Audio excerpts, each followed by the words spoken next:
my name is Ondřej Klej and I'm going to talk about my master thesis project, CloudASR. CloudASR is a web platform for automatic speech recognition. The project is supervised by Dr. Jurčíček, and initially I wanted to work on dialog system, and my first task was to install Alex on my machine and run it, but it was quite difficult. It took me 2 days to install Alex, and after that Alex wasn't working because Google speech recognition API wasn't working because they changed the API, so Alex broke, and Dr. Jurčíček said and was suggested that I can create our own API for Google, for automatic speech recognition, and I like the idea that we can share our knowledge with the public. So the first reason why we are working on CloudASR is to make onboarding of new students to our group easier, so that they can use CloudASR in Alex. They don't have to install Picaldi or use Google ASR. The second reason is that we want to share our knowledge with developers, because there are many developers who want to use voice control in their applications, but they don't know how to use it, because automatic speech recognition is quite a difficult task. So we thought that we know how to do automatic speech recognition, and we can share this knowledge with them. Also, we can benefit from it too, because we can get some real data from them, from their usage, and we can use this data for further research or for improvement of our models. So that's the motivation. Well, you may admit that there are other options for automatic speech recognition APIs like Google, Nuance, or IBM, but these APIs focus on general language model, and we know that we can't compare with them on general language model because we don't have enough data. But we know that we can beat them on specific tasks like public transformation information, where Google ASR has 45% word error rate and our system has 18% word error rate, so it's much better. So the idea is that we can provide this API for developers who want to use some specific tasks, and we think that on these tasks our API can perform better.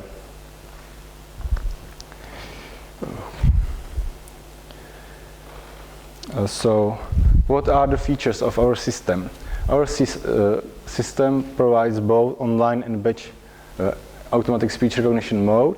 It supports multiple languages. You can run as many languages as you want on our platform. Our platform has an annotation interface for adding transcriptions to the recordings that users send to our API. With these transcriptions, we can improve our models, and also we want to share these transcriptions with the public so that other researchers can benefit from it too. Also, when the users don't want to add transcriptions to the recordings, they may use crowdsourcing.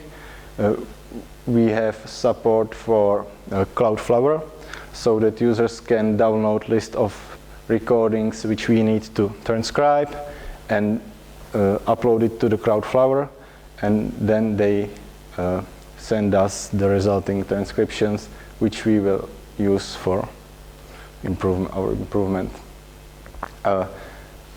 For me, the most interesting feature is easy deployment and easy scalability of the system, because as I said, installation of Alex is difficult, and installation of Picaldi is difficult too.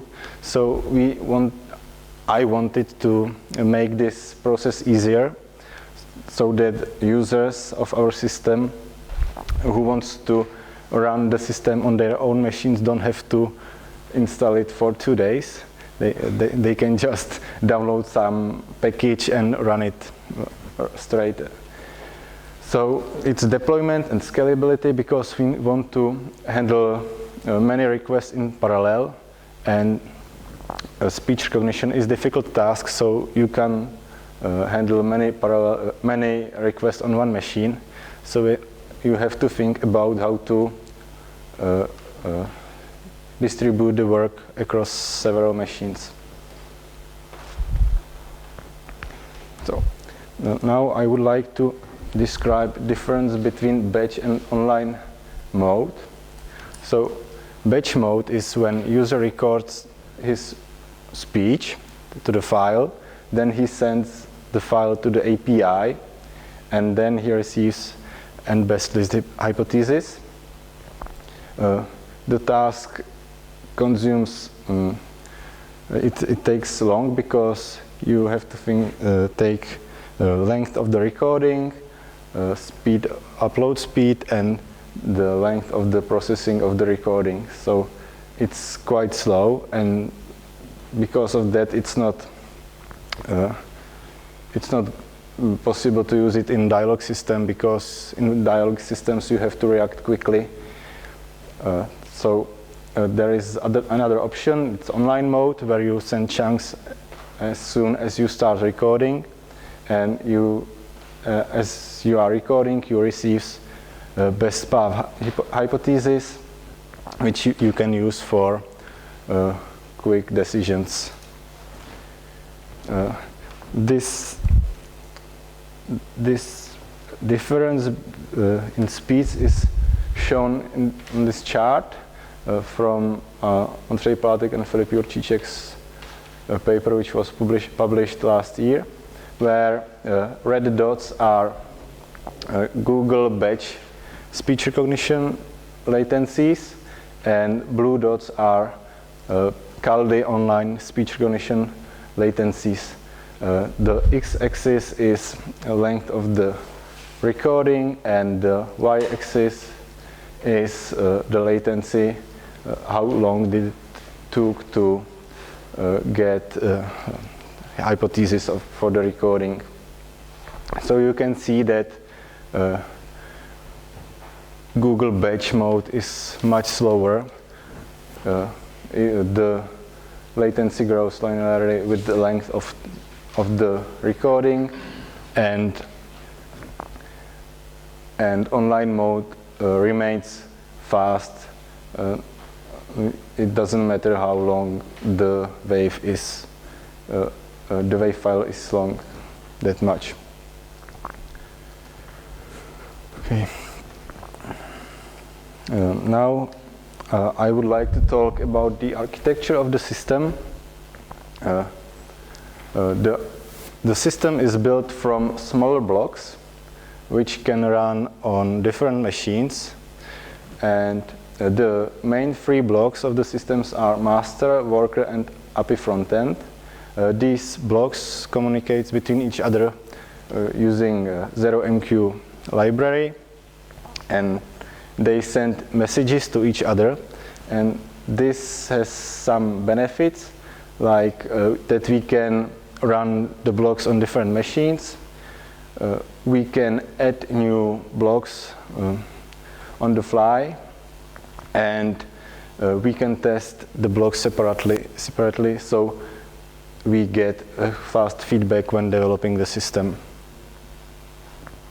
Now, I would like to describe rows of the blocks. So API frontend. API frontend acts as a proxy between client and workers. It receives requests from the clients. When users use batch mode, the API receives HTTP post method, file sent by HTTP post method, And when users use online mode, they send chunks using WebSockets.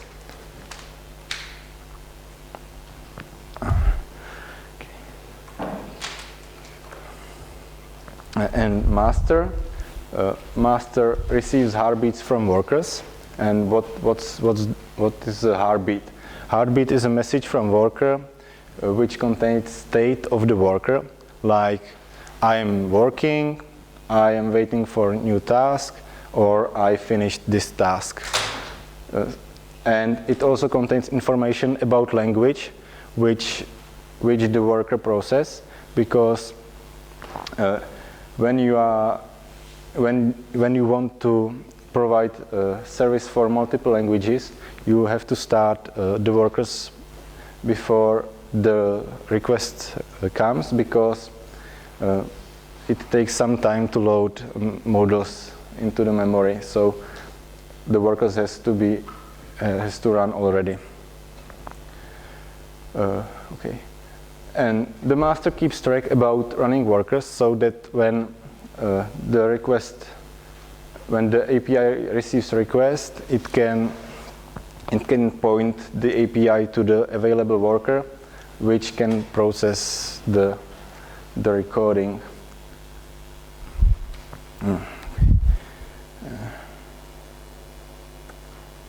And finally, worker. Worker is built on top of Picaldi. It's a Python wrapper for Caldi created by Ondřej Plátek. It supports both online and batch recognition mode.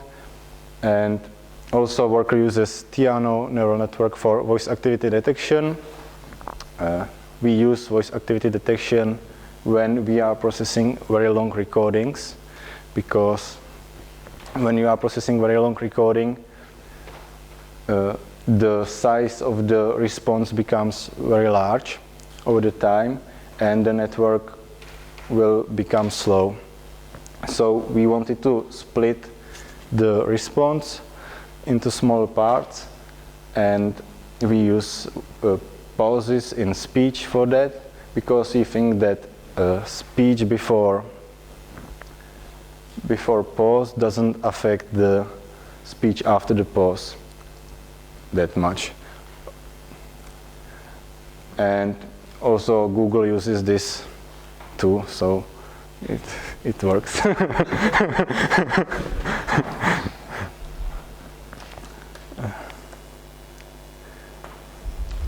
So how does the batch mode workflow look like in our platform?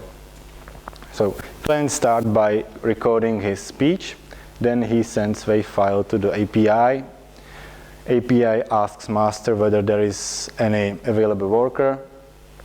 If there is any worker, master sends address of the worker to the API, and API forwards the recording to the worker, which process the file and returns n best list hypothesis, and then API wraps the response in JSON and send it to the client. I would like to show you how it works. So I prepared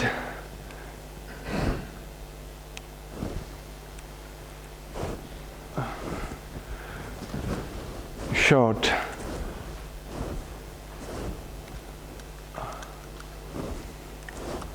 recording. It's actually Filip Jurčíček. I'm looking for a bar. Okay. And now I want to send it to the API, which is running locally on my machine, and I'm going to use curl, and you can see that it's just plain curl request with file specified which I want to send, and I also specify header. The most important part is frame rate of the recording. Without it won't work. So I send it to the server, and I get back this response. So it's not working. Well, there are some mistakes, but you can see the format of the response.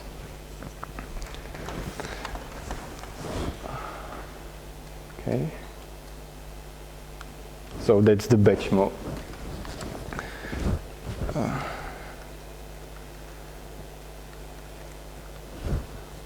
And online mode is quite similar to the batch mode. It's the beginning of the process is the same. Client sends first chunk of the recording to the front end.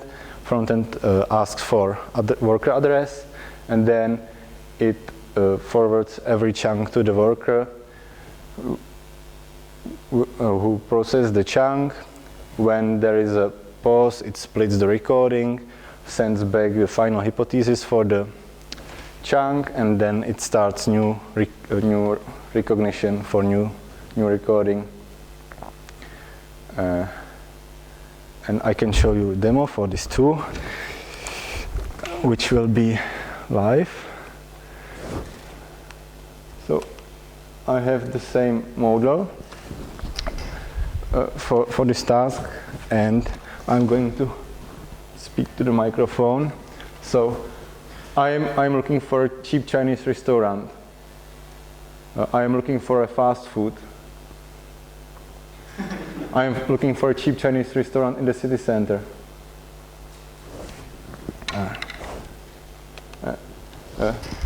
You could see that the gray text is an interim result, and when the text becomes black, it's final and it won't change anymore.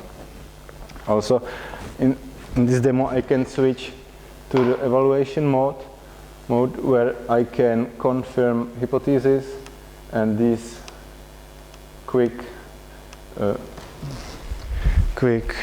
answers get stored in our database, and we can use it for another tasks.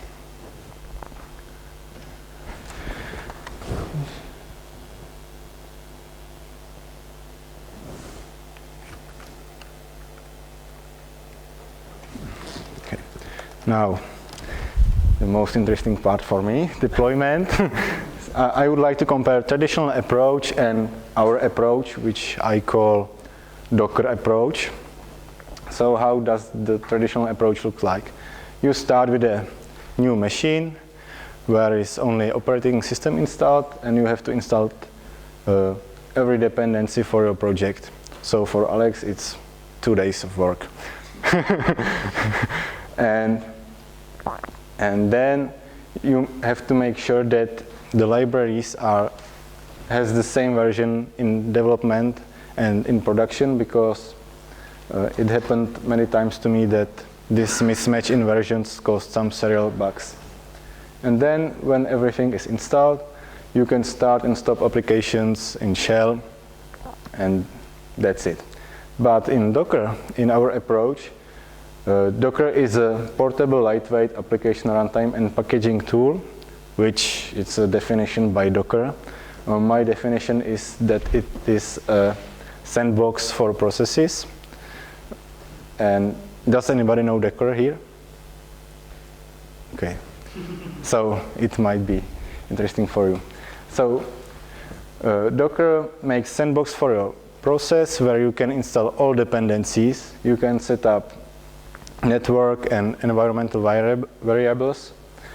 And then when you run the process in the Docker container, it doesn't affect your environment, and your environment doesn't affect the Docker environment.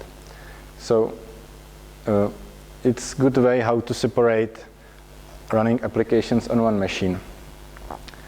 And to start with the Docker, you create an image, Docker image, where you install all dependencies. Then you can use this image on every machine, and you are guaranteed that the environment in development and in production will be the same, because you will use the same image. And you have to build it once, and you can use it as many times as you want. So just a quick example. example.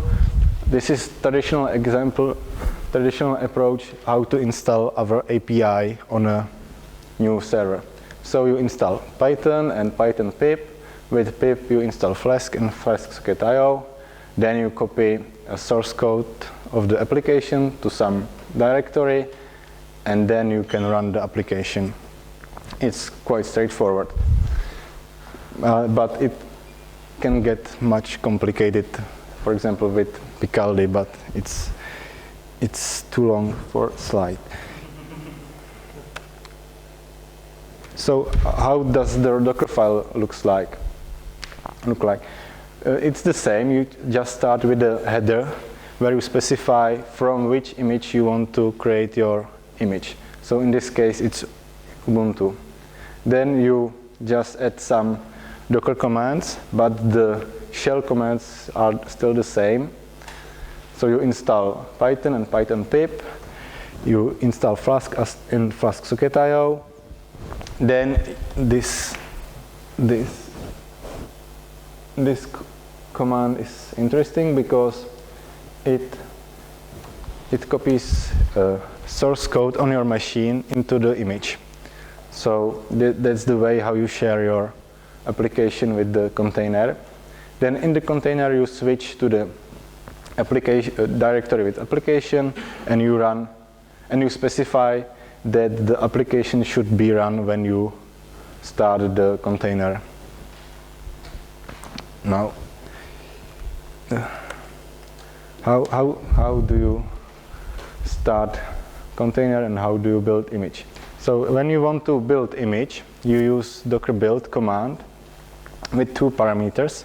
First parameter specifies the name of the image, and the second parameter specifies path to the directory with the Dockerfile. So in this case, I built an image with name ufal-dsg CloudASR API from Dockerfile, which is stored in CloudASR API directory. When the image is built, I can use it, and I can run the container with docker run command, where I specify some options for the container. It's a name. It's the name which will refer to the process where I can kill this process by name. So the name is API. Then I forward port 8080 on my machine to port 80 in the container. That's how I can access application inside the container. And then I specify some environmental variable. And then I share source codes on my machine with the container. So this is a way how you can update your application without rebuilding whole image. It's a way how you can do it in development phase. Okay. And then you can also stop the image when everything is done. Now, cluster deployment. As I said, you have to run the application on multiple machines because you can handle all requests on one machine. So how would you do it traditionally? You would SSH into every machine, install all dependencies, and then run processes manually. But what happens when something fails? For example, process may fail or server may fail, but you would have to monitor the application and to get the information that something failed. But it's complicated to do it correctly because there are so many options that may go wrong. So instead of this, we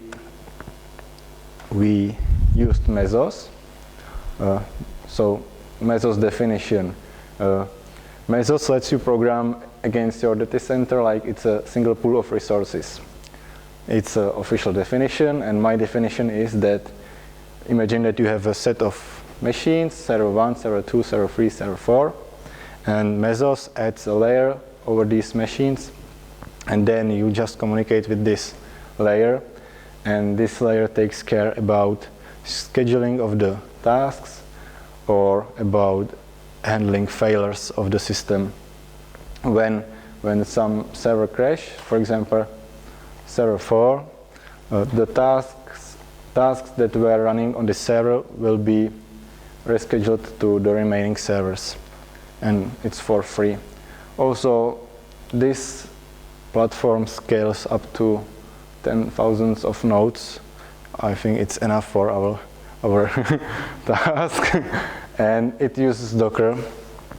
So when we build an image with Docker, we can use it on our platform, and we are guaranteed to have correct environment in production. Okay. So there is an example how you can run our API image on Mesos. You start by creating an API JSON file where you specify the name of the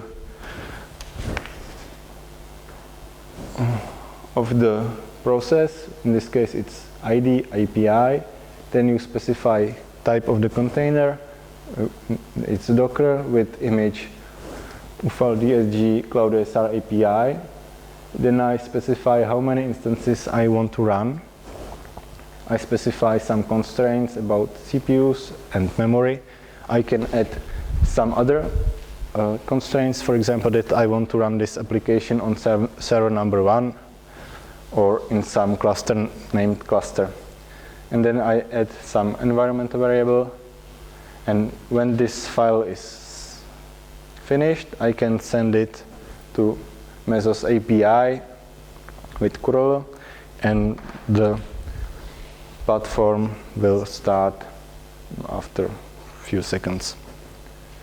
Now when the load increase, I want to start new instances of the API, and I can do it just by updating the file where I specify that I want to run that I want to run 5 instances, and I just send it to the Marathon API, and it will add new instances. So demo time. I will show you how I can do it with the GUI. So I have API container running here, and I can just click scale, set 5 instances, and it will add new instances after a while. So it's really quick. The thing why it is quick is that the image is already downloaded on the machine. If we have to download the image for the first time, it will be a little bit slower, but it will be fast enough. So all of the instances run on this machine, right? No, this is a production Mesos cluster. I can't run so many machines on my laptop. Okay. So you can see that adding new instances is really fast, and we can react quickly to the user needs.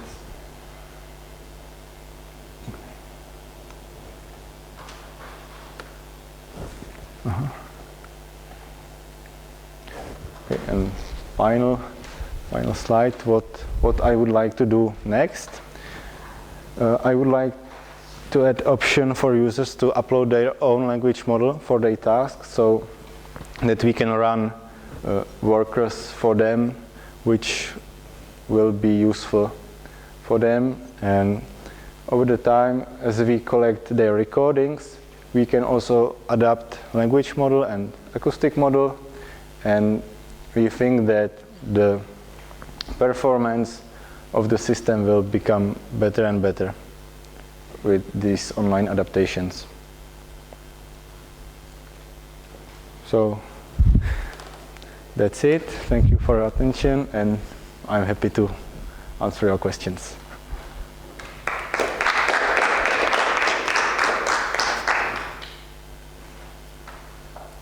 The demo doesn't work. Which demo? This. Okay. Or at least. Oh, sorry. Just 1 second.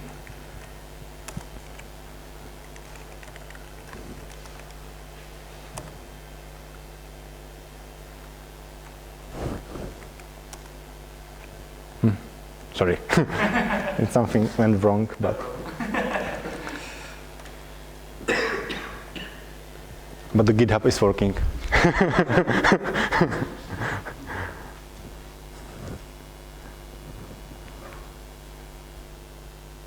So yeah, one thing you said that you will you plan to collect the recordings that you get. So there is some kind of unsupervised way to improve your results from Well, it will be transcriptions. well. We want to collect transcriptions too. Yeah, but if somebody uses the API in the basic way, so he sends you the recording, he gets a transcription, and he will tell you whether it was correct or not. And Well, we have an interface for adding transcriptions afterwards, so we want to get some users to transcribe our recordings or use CloudASR for that. And this infrastructure is running behind Alex right now? Or? No, we just use the technology that Alex uses, and well, maybe that we will use it for new students who don't know how to install Picaldi, so they can use it instead of Google ASR. And we also want to use it for Alex instead of we will like write instances of Alex there, and when we have more users, we just click the button that on graph shows, let's say 10, and we will be able to scale it more. Amazing.